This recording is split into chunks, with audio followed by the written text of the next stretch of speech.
negosyo! Serbisyo sa tao! Sigaw ng bayan! Bayan muna! Sigaw ng bayan! Bayan muna! Nandito ang iba't ibang mga hanay na sektor para samahan ang bayan muna at ang malawak na hanay ng masa para igiit at ipaglaban ang tunay na karapatan na dapat naman nating nararamdaman mula sa issue ng sahod, ng korupsyon sa gobyerno. Sahod! Presyo! Sahod! Presyo!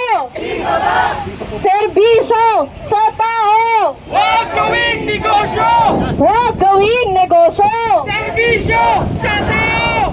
Sahod! Itaas! Presyo ibaba! Sahod! Itaas! Presyo ibaba!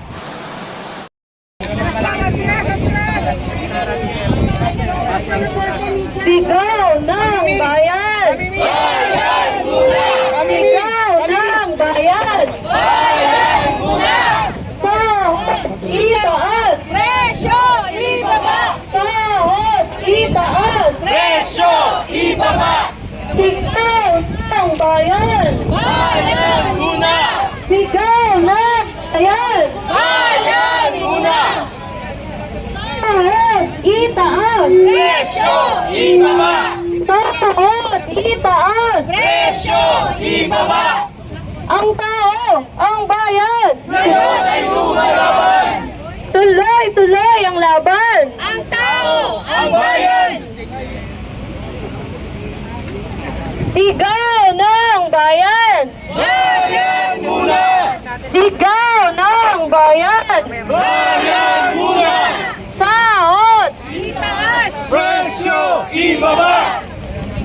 Serbisyo sa tao! Huwag gawing negosyo! Huwag gawing negosyo! Serbisyo sa tao! Atin ang Pinas! China Layas!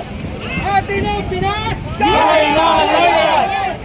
Nandito tayo para sabahan ang bayan muna, mga susunod na magbibitbit at tunay na magre-representa sa mamamayan.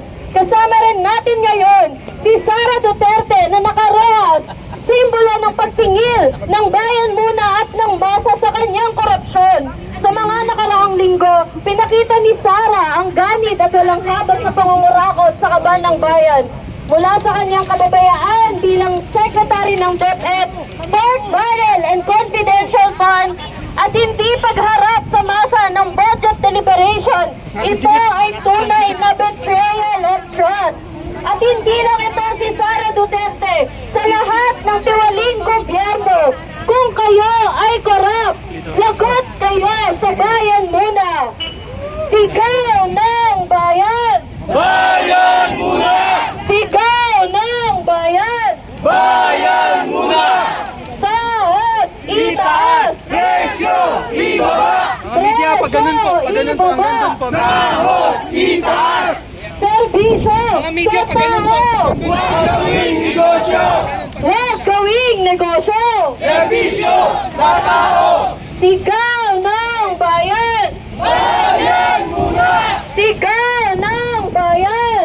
Bayan muna! Nandito ang iba't ibang mga hanay na sektor para samahan ang bayan muna at ang malawak na hanay ng masa para igiit at ipaglaban ang tunay na karapatan na dapat naman nating nararamdaman mula sa issue ng sahod, ng korupsyon sa gobyerno. Nandito tayo, no, para iharap ang tunay na magre-representa sa ating mga masa. Kaya muli mga kasama, igiit natin, sigaw ng bayan! Bayan muna!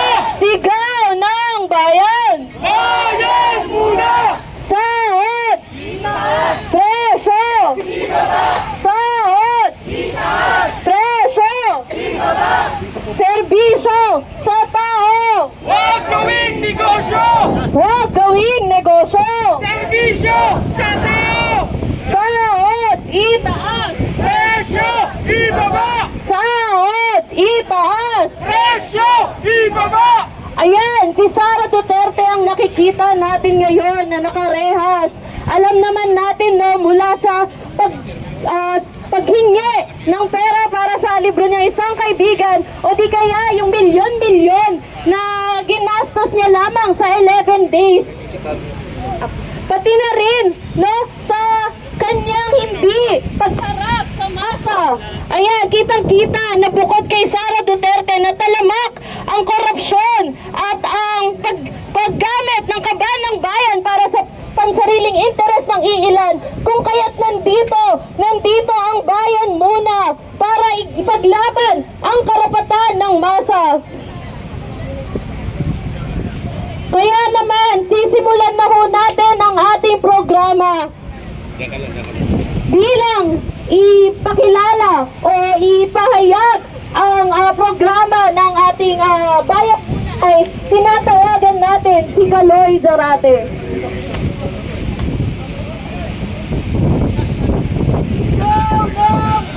Magandang umaga po sa ating lahat. Sigaw ng bayan! Bayan muna! Bayan muna! Sigaw ng bayan! Nandito po muli ang partido ng Bayan Muna para po maghain tayo sa araw na ito ng certificate of accept.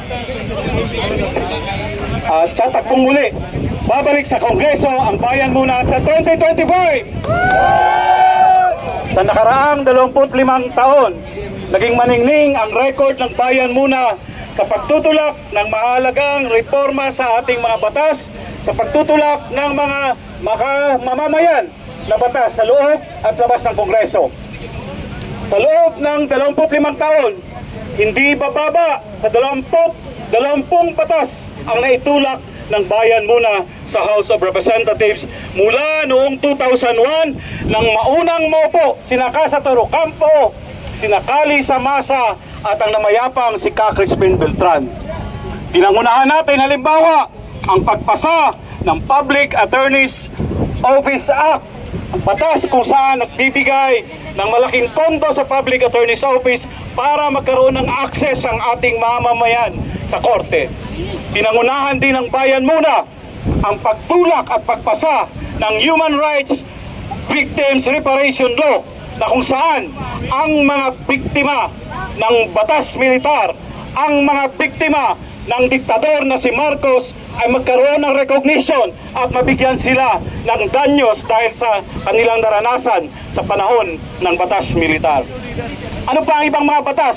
Batas halimbawa katulad ng free tertiary education na kasama rin ang Bayan Muna sa aktibong nagtutulak nito sa Kongreso.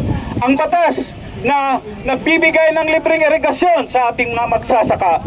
Ang batas na katulad ng panahon na ito na mayroong kalamidad na bagyo, halimbawa na nagkaroon tayo ng free alert, free text alert sa ating mga cellphone, nasasabihan tayo kapag may panahon ng sakuna. Itong huli lang, ng 18th Congress, matagumpay nating naipasa ang batas na magbibigay ng allowance sa ating mga healthcare workers sa panahon ng pandemya, na kahit may pasa na ang batas na yun, nasa ilalim na tayo ng administrasyon ni Marcos Jr. ay hindi pa rin fully nabayaran ang ating mga healthcare workers. So ito po ang ilan sa mga tuloy-tuloy na advokasya na itutulak pa rin ang Bayan Muna sa darating na eleksyon, sa darating na 20th Congress, at isang mahalaga sa advokasya ng Bayan Muna. Sentro sa advokasya ng Bayan Muna nang pumasok ito sa Kongreso ay ang paglaban sa korupsyon. Dahil ang korupsyon ay isa sa mga ugat na tuloy-tuloy na paghihirap ng ating mamamayan.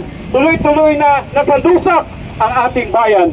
Kaya tuloy-tuloy na ipaglaban ng Bayan Muna. Naghain tayo ng mga kaso doon sa mga korap na mga individual. Hindi tayo nanghiming sampahan ng kaso maging mga nakaraang mga presidente. At ngayon, hindi rin tayo manghiming sampahan pa rin ang kaso ang mga kasalukuyang opisyal katulad ni itong nakakulong ngayon ni Sara at maging si Presidente Marcos kung meron silang paglabag na gagawin sa ating mga mamamayan. Dahil sa Bayan Muna ay pinapangako namin sa inyo, kung korap ka, lagot ka sa Bayan Muna. Yan ang aming pinapangako. Kaya muli ating isigaw, sigaw ng bayan! Bayan muna!